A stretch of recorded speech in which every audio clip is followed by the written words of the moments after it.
All right, welcome back everybody to Full Stack Web Development for Beginners. So where we left off last time is we finished up these remove book and modify book routes.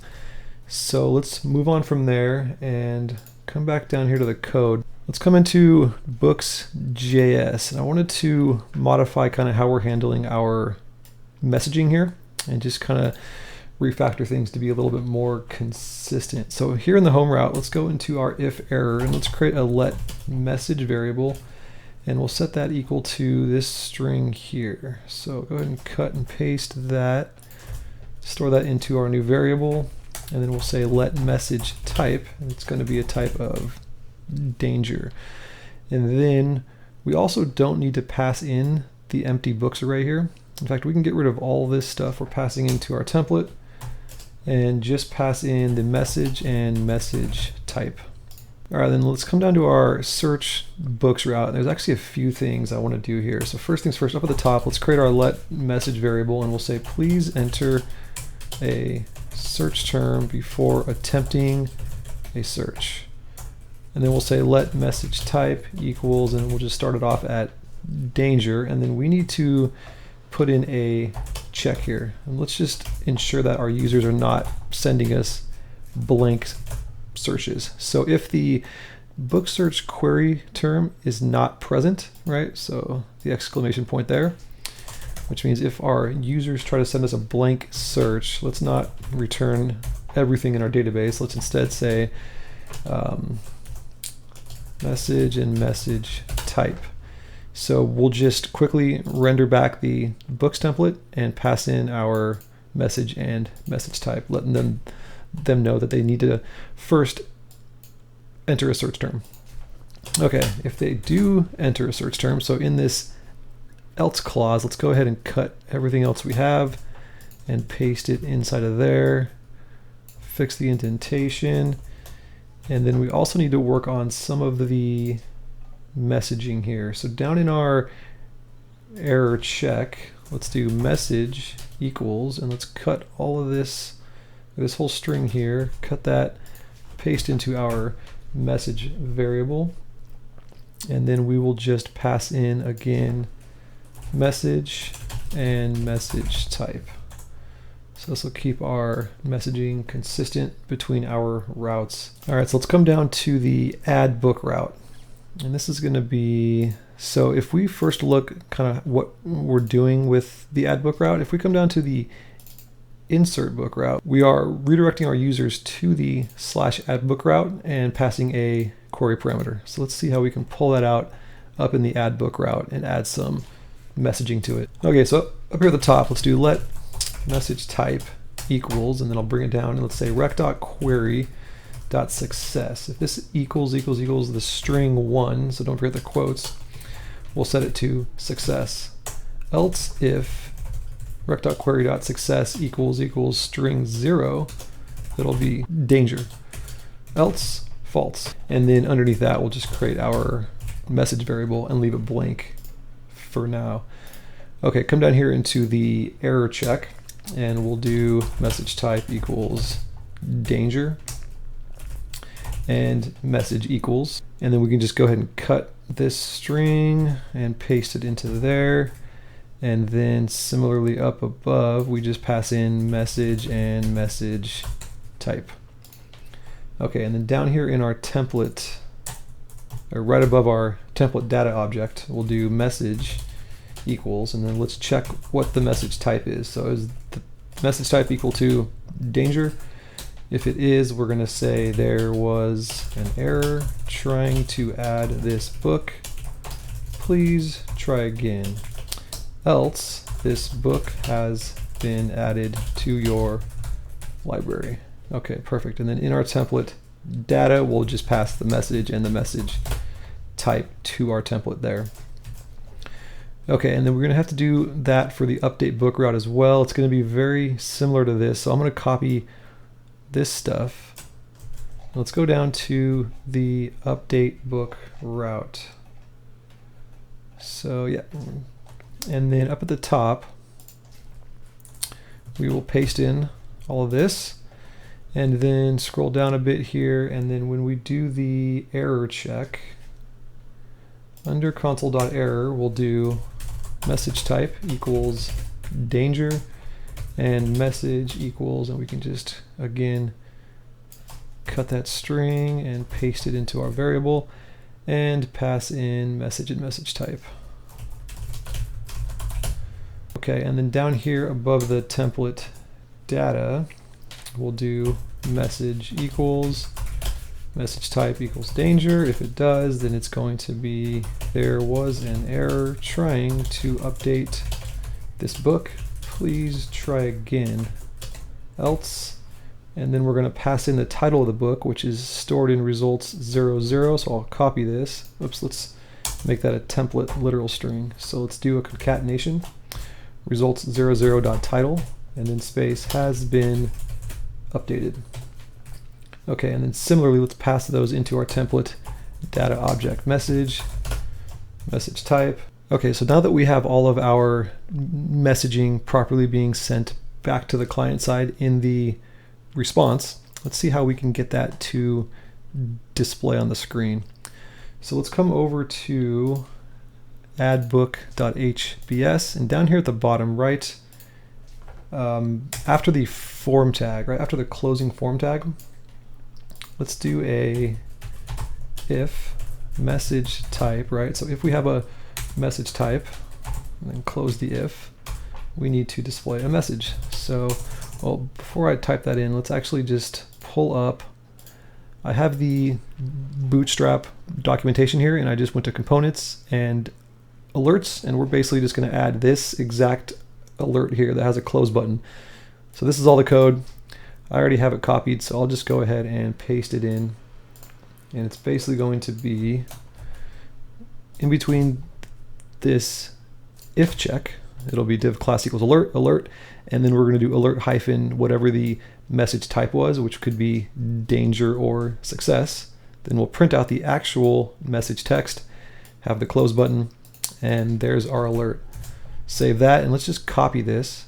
It's actually going to be the exact same in the update book. So after the form tag, paste that in, and then in books HBS, all the way at the bottom, let's just underneath this modal, exact same thing.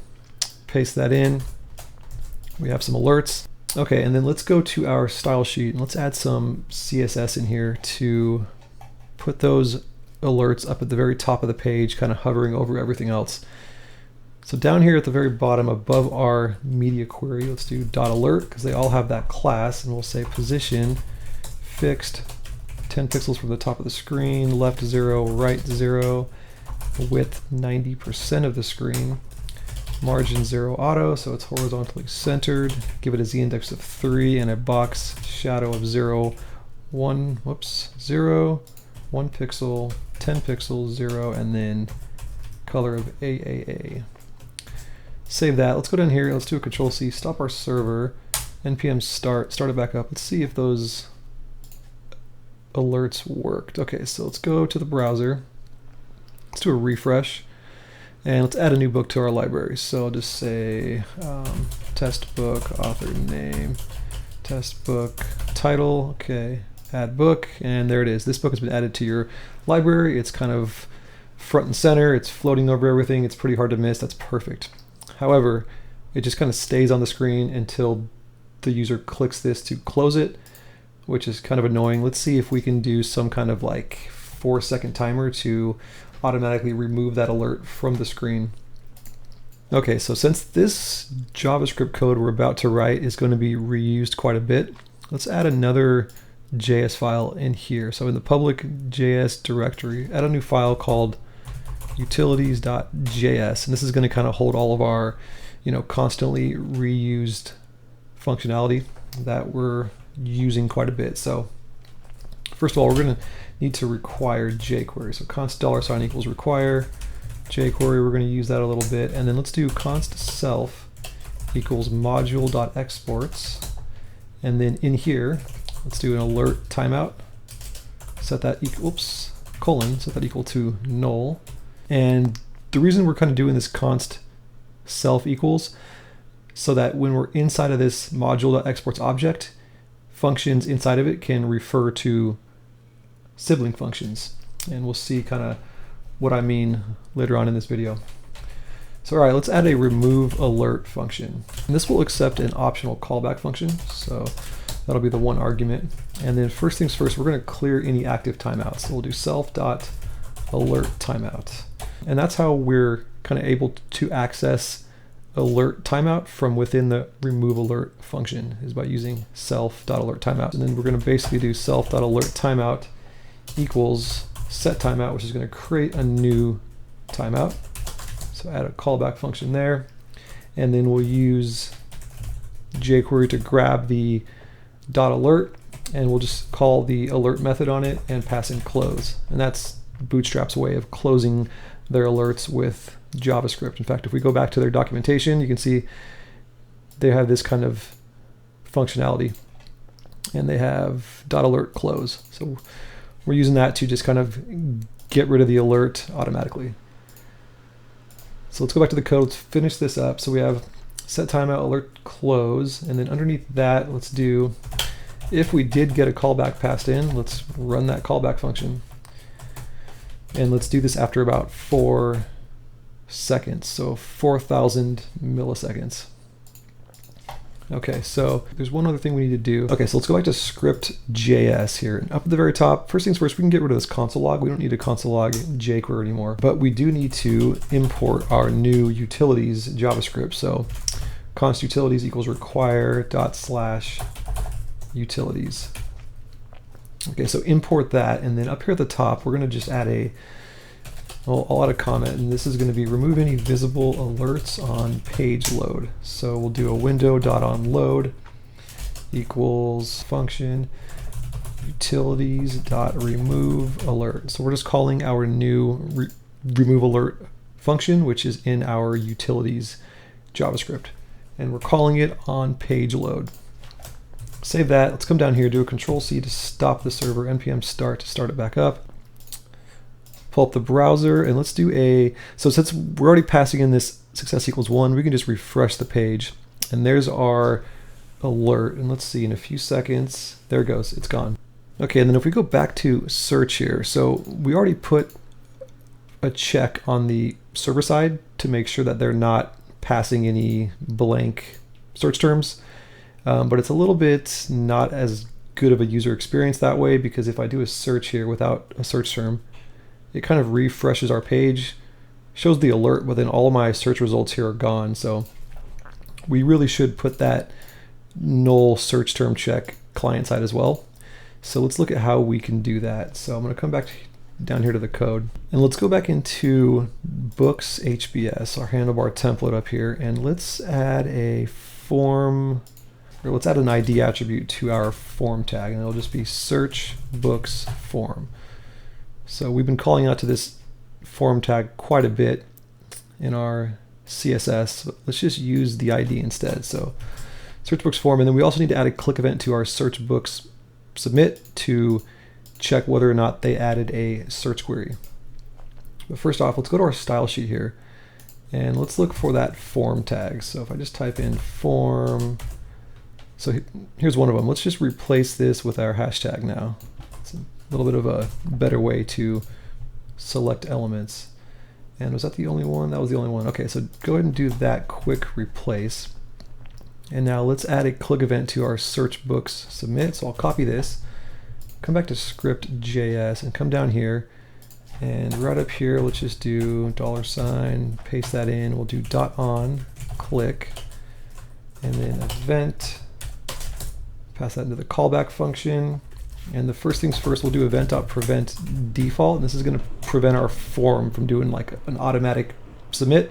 This will prevent that from happening, and then we can do our null check.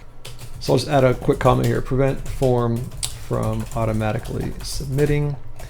And then underneath that, we can do a check. So let's do if, and let's do $, hashtag, and it was book search was our text box. Let's grab the value out of there. Let's trim any white space. So if something was typed into our search box, then we're good to go. We can submit our form. So we'll do search books form dot submit. If they did not specify something in there, so now we need a way to show a client side alert message. So let's figure out how we can do that. And then one other thing, just as a performance optimization, we're doing a few jQuery selects over and over again in these click events, right? So we have search books form, and then I think we have, was it remove book modal? Yeah, remove book modal. Now that we have our utilities JavaScript, let's actually just store the references to these elements in our utilities.js. So come back into utilities, and then right below alert timeout, we'll just do remove book modal and set that equal to the jQuery reference of it. And then we'll do search books form. And then what was the exact ID of that? That was search books form. So grab all this. And then, utilities, paste that in there. And then we might as well do that also for the book search. So we can store this as well. So we'll do book search as well. Book search. So store all those jQuery references in here. So we just grab them with jQuery one time on page load, and we don't have to do it over and over again. It's a little bit of a performance optimization. Save that, and let's go back into script and let's do some replacing here. So this is just going to be, was it book search? Yeah, this will just be utilities.book search. Yeah, utilities.book search. This one is going to be utilities.book or search books form dot submit. Okay, and there was one other one, remove book modal. So this will just be utilities.remove book modal. Okay, so now let's look at how we can show a client-side alert. So let's go back to utilities.js. So come down here, right above our remove alert function, let's add a show alert function. And show alert is going to take a type of alert, right? The message we want displayed in the alert, and an optional callback. So let's go ahead and don't forget the comma there. Let's do const alert string. Let's open a template literal here, and we'll say, oh, you know what, I'm just going to copy because it's going to be very similar to the other alerts. So if we go back into add book, we had this alert. Let's just copy everything in between the if block. So go back into, I'm going to drag this over, back into utilities. Let's just paste that in here. Fix the indentation, and then instead of this message here, it'll just be $ squiggly bracket MSG, and then alert hyphen type. So concatenate the type in there. Let's see. Let's also give it a class of fade and show. Okay, that should be good. So there's an alert HTML string, and then we'll just select the body tag and do a dot prepend and prepend that entire alert string HTML at the top of the body tag. And then we'll do self.remove alert and pass in our callback function if we received one, right? So this is going to call remove alert, which will give this newly created alert 4 seconds until it disappears again.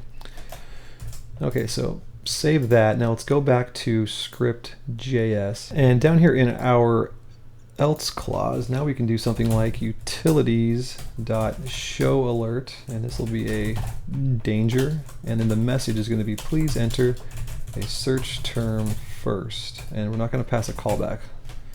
Okay, simple as that. Let's get rid of this extra space, save the file, let's do a Control-C, npm start, let's do some testing here. Alright, so let's pull up the page. Let's just go ahead and go back to our /books route, and now let's do scroll down a bit, let's do a blank search. And there it is, please enter a search term first. And after a few seconds, and it's gone. So that's working, that's great. All right, let's go back into the code. There's one more little optimization I wanted to do here. So if we go back into our handlebar templates here, we can see in the add book, we have this alert message code, update book, exact same thing, and then books HBS at the bottom. Oh, exact same thing. So we have this repeated code 3 times. So this is a good opportunity to kind of like abstract that out and put it in its own includes file. So over here on the left, let's go into includes and let's create a new file and just call it alert.hbs. And then let's just cut and paste this exact alert code, all of it out, put it into alert. Let's fix the indent, save that. And then to include that in here, it'll just be 2 squiggly brackets, greater than sign, and then the name of the template. So greater than alert. So let's copy this, and also in update books, let's just replace this with the includes, save the file, and then at the bottom of books HBS, same thing, save the file. So let's see if that works. Do a Control-C, npm start, pull up the browser, and let's add another book to our library. So another new test book title, add the book. There's our alert, still working, and then let's see if it disappears in 4 seconds. Looks good. Okay, so next let's create a footer for our application. So currently the content just kind of ends and it's got a little like strip of white space. It doesn't look so good. So let's see if we can add a footer in here. All right, so over here in our includes, let's add another file and we'll just call it footer.hbs. And inside the file, let's add a footer tag, and then we'll just make this pretty simplistic. We'll have an unordered list, some list items, and we'll just do some social media links. Those are pretty common to have in footers. So hyperlink and then a span tag inside of those, and then we'll use some font awesome icons. So FAB and then FA Facebook-F. And that should give us a Facebook icon, and then we can copy this list item, paste it 3 more times, because let's do LinkedIn. So FAB, FA, LinkedIn -in, and then let's do Instagram, which is FAB, FA, Instagram, yep. And then YouTube will be FAB, FA, YouTube. All right, and then under the unordered list, let's just add a small tag. I'm just gonna add some text here. I'll just say created by, add a hyperlink, and we'll say HTTPS on click webdesign.com. Open up in a new tab, and then we'll say on click, web design, and then I'll just add an image, alt of on click web design logo, and I have an image that I'm just going to paste in. Obviously, you guys don't have to do this. So paste that in there, and then we'll put a period at the end. All right, save the file. That's our footer. Now let's go into main HBS, and then right under the Jumbotron, let's just add the footer in there. So greater than sign, footer. And then let's come back to our style sheet and let's kind of style the footer so it always sticks to the bottom of the page. So come down here under our alert, and let's say footer, padding 4 rem, 0, 2 rem. Background will be black. Color will be white. We'll do text align center, position, absolute, bottom 0, left 0, width 100%, and then Z index of 4.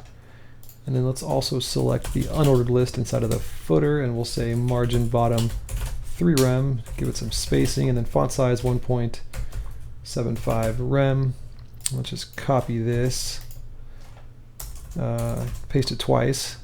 This one's going to be footer ULLI. Let's grab the list items in there, and we'll just say display inline block and margin 0, 15 pixels. Space them out a little bit from one another. And then we'll do footer ULLIA and make those white color, FFF.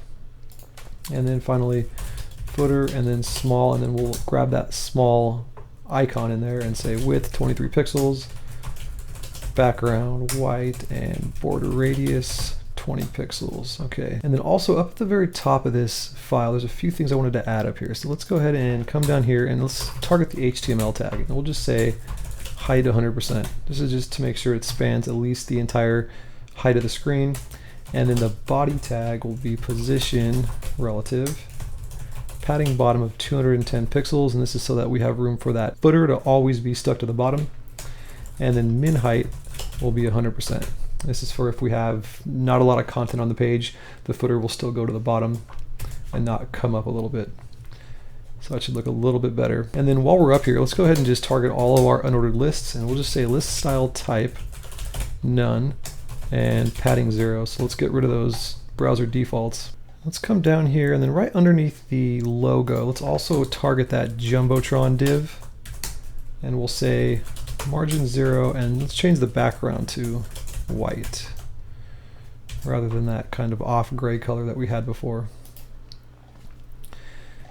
And then another thing, since we're in here, let's go down to our media query at the bottom, and it looks like we are reducing the size of our H1s, but not the H2s or H3s. So let's also reduce the size of the H2s. On smaller screens, we'll say font size 1.5 rems, and then H3 will be font size 1.25 rems. All right, let's come down here, let's do a Control-C, stop the server, npm start it back up. Let's go ahead and take a look at our footer now. So pull up the browser, let's do a refresh, and let's come down, and there it is. So now we have a footer. I think it looks much nicer. Let's go ahead and take a look at what it looks like on a smaller screen. So bring it down a bit. Oh, it's a lot of results. Scroll down, and there's the footer. Looks nice. And let's see what it looks like with not a lot of content, right? So let's just search for something that's not in our database. We get blank results back, but our footer still sticks to the very bottom of the screen. That's not what we wanted. And then on larger screens, of course, our table's empty and our footer is still at the bottom. Okay, last thing for this video, let's look at a route that does not exist on our server. So we'll just say something like random route. Hit enter. Currently, this is what we're showing our users. This 404 page, it's not a very good design. It's not laid out very well. So let's look at cleaning this up. So let's pull up the code, and let's go over here to the left, and let's add a new template. So come here into views, and let's create a new file. We'll just call it error.hbs, and I'll leave it blank for now. Let's come into app.js, and if we come all the way down here to the bottom of app.js, right, the 404 and the error handler routes, let's look at what we can do to kind of modify these. So let's get rid of that.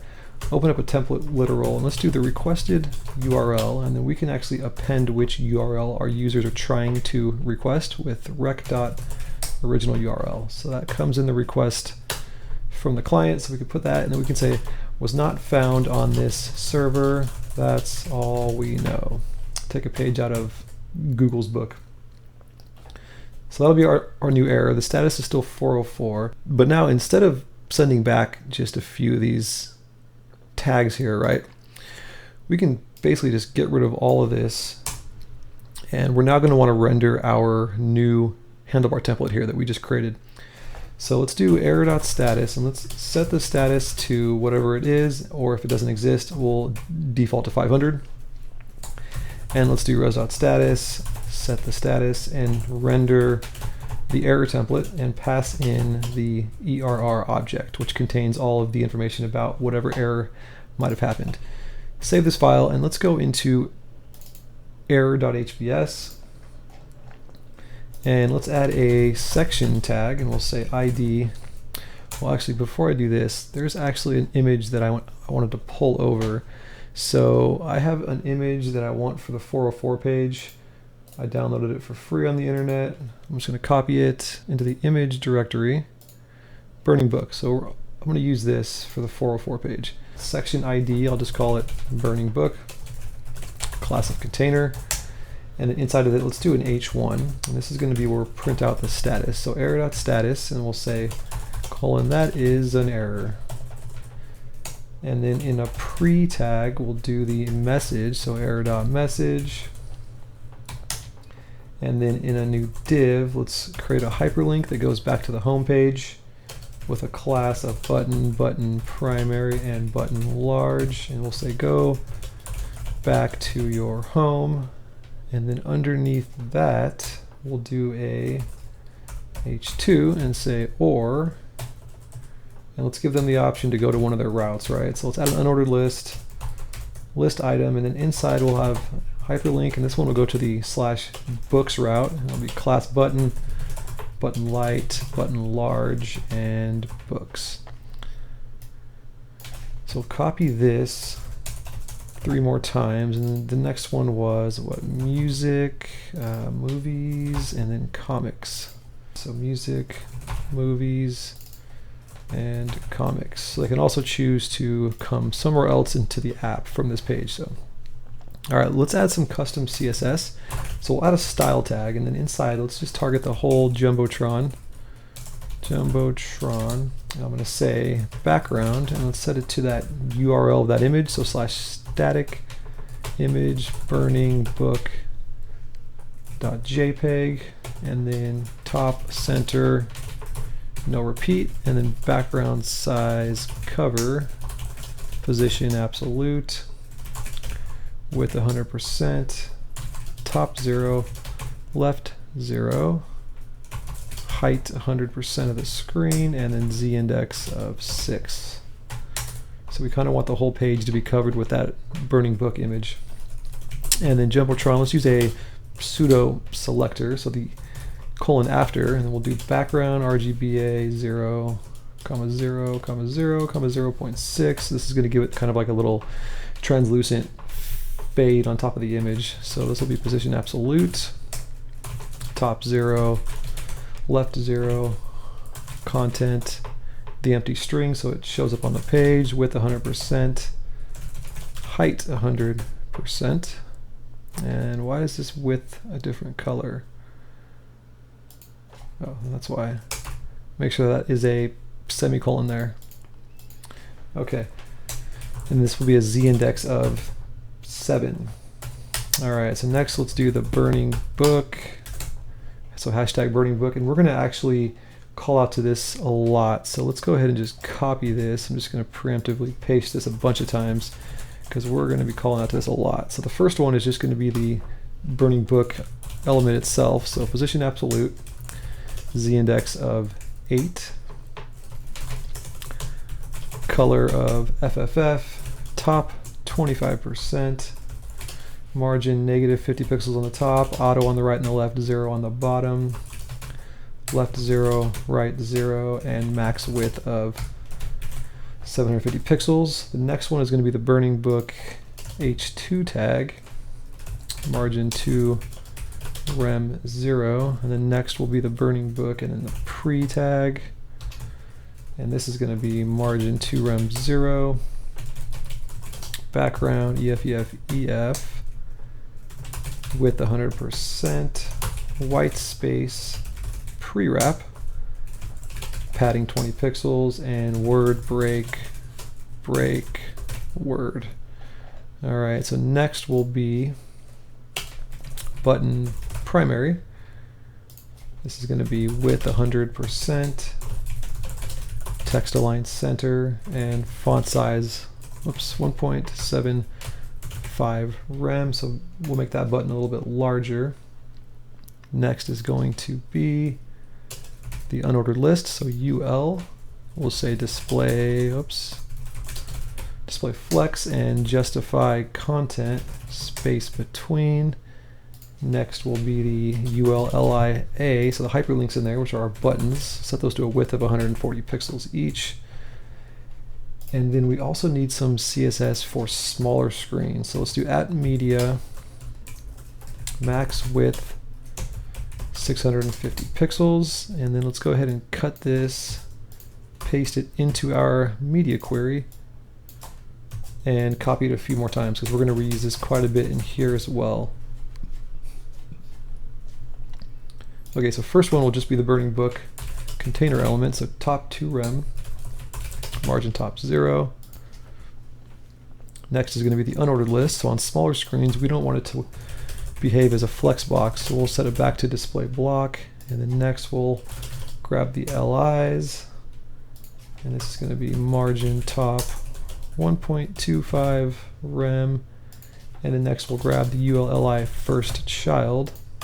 This will be margin top of 0, and then ULI hyperlink inside with 100%. We don't need this last one, so we can get rid of that. Save the file, get rid of some of this extra spacing down here, and that should do it for the error template. Let's go give it a test. Let's do a Control-C to stop the server, npm start it back up, go back to the page here, and let's refresh our random route. And there we go. So that looks a lot nicer as a 404 page. So we'll say that 404, that is an error. The requested URL / random route was not found on this server. That's all we know. We can go back to the home page, or we can go to one of our routes. And then on smaller screens, we can see that it collapses down, shifts up, and then we get these all 100% width. So then we can kind of click books to go back to the books route. Okay, so let's quickly go back to the code here and come down here, do a Control-C. Let's do a git add, git commit, and we'll say add functionality for client-side alerts, add footer, and add custom 404 page. Commit that, git push origin master, get it push up to GitHub. And that's going to do it for this video. Thank you very much for tuning in. I'll have a link to the next video in the description. And in that video, we're going to look at finally wiring up the fetch call to the Google Books API to pull back that book info for each book in our library. And we'll also look at creating sticky functionality for our search. So for example, if I come back to the page here, we're going to add functionality so that once we scroll past it, it's going to stick to the very top of the page and scroll with us as we go down. And this is mainly for on smaller screens. So if I pull this back out and go to a small screen, we could potentially be scrolling pretty far down the page. And it would be pretty handy to have our search box always present up here at the top of the page and kind of make it pretty easy to do a new search without having to scroll back all the way up to the top. So we'll look at also doing that. So I hope to see you all there. Thanks for watching.